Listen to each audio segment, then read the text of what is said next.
সবার এত এত ভালোবাসা দিয়ে পুষিয়ে দিচ্ছে এখন। ছোট ছেলেকে বড় করতে করতে অর্ধেক। তো সোনারপুরে আমরা যেখানে গেছিলাম তার ঠিক উল্টো দিকেই একটা চাই বিক্রিওয়ালার দোকানে আমরা আমি আর মা বিশেষ করে বাড়ির সমস্ত কাঁসা পিতলের বাসনপত্র সব বিক্রি করেছি, লোহা লক্কর যা যা কিছু। তো সেই দোকানের যে দিদি না মানে কাকিমা, সে এসেছিল, এসে আমাদের সাথে দেখা করে গেছে এবং অনেক অনেক শুভকামনা জানিয়ে গেছে। তো দাদাই কিছু লিখেছে, তো দাদা এই লেখাটা আপনারা অলরেডি ফেসবুকে পড়ে নিয়েছেন, তো এবারে শুনে নিন দাদাইয়ের মুখ থেকে।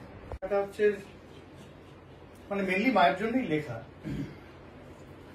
বৃত্ত কি সম্পূর্ণ হয় নাকি ইনফিনিটি লুপের মতো ঘুরে চলে অনন্তকাল, কে জানে। কিন্তু আজকে মনে হলো একটা বৃত্ত সম্পূর্ণ হলো। অক্ষয় তৃতীয়া, ছোটবেলার ক্যালেন্ডার পাওয়ার দিন, কিছু মিষ্টির বাক্সের মজা। সংখ্যায় বেশি ছিল না, কারণ দোকানে ওই কিছু কেনাকাটি করতে হতো না, সে সামর্থ্য ছিল না। ভালোবেসে বা 10-20 টাকা দিয়ে যা পাওয়া যেত সেটাই। দোতলার জানলায় আমার ভাঙা ঘরের জানলায় পা ঝুলিয়ে বসে দেখতাম কত আলো ঝলমল দোকানগুলো। রোজকারের চেনা দোকান, অচেনা রকমের অন্য রকম ভালো। আমার লোক ছিল প্লাস্টিকের গ্লাসে কমলা রঙের ঠান্ডা রসনায়। আমার রসনা ভালো লাগতো খুব। কোন অক্ষয় তৃতীয়ায় খেয়েছিলাম কি মনে পড়ে না। সেই অক্ষয় তৃতীয়া আবার সোনারপুরে। এবার আমরা গেস্ট। কত ভালোবাসা, যত্ন, কত মানুষ এসেছিলেন ভালোবেসে। ভালোবাসা সবাই পায় না, আমরা পেয়েছি। ছোটবেলার খারাপ লাগাগুলোর সবার এত এত ভালোবাসা দিয়ে পুষিয়ে দিচ্ছে এখন আমার খারাপ থাকার সোনারপুর। অনেক ভালোবাসা ফিরিয়ে দেওয়ার জন্য থ্যাংক ইউ।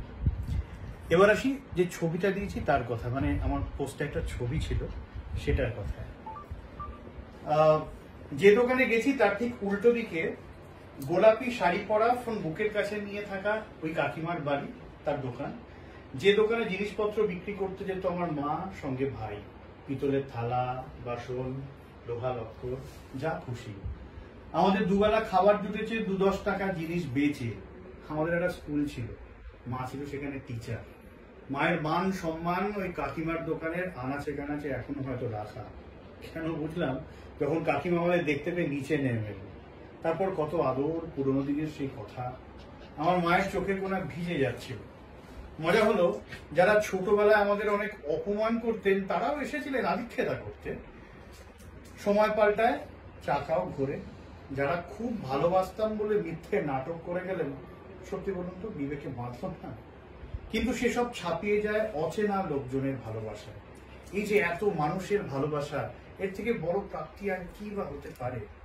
যে মানুষটা ভালোবাসা না পেতে পেতে, ঠোকা খেতে খেতে, দুটো ছেলেকে বড় করতে করতে অর্ধেকটা জীবন জীব বের করা ক্লান্তিতে কাটিয়ে দিল, সেই আমার মাকে যারা ভালোবাসছেন তাদের কাছে আমার মাথা নিচু করা কৃতজ্ঞতা।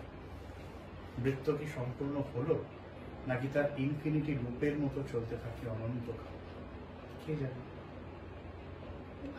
বাহ, কি অসাধারণ লিখেছিস দাদা ভাই।